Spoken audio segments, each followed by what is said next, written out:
Akalar, bugun mana 905-906 pultlarida eshik ochganda avariya yonib o'chadigan funksiyasini yoqishni ko'rsatib o'tamiz bu qator. Xo'p, birinchi bo'lib eshigini ochib qo'yamiz bir tarafda jiddiy, keyin kalitni ochib olamiz.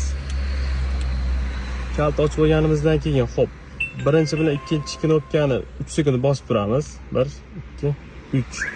Signal beradi. Signal berganda 4-knopkani 6 marta bosamiz. 1, 2, 3, 4, 5, 6.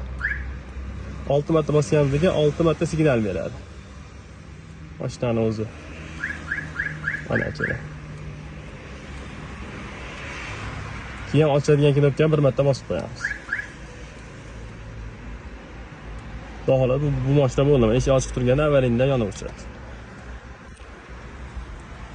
Mana kerak. Eshik yopdik. Ochamiz. Avariya yonib ishladi mana.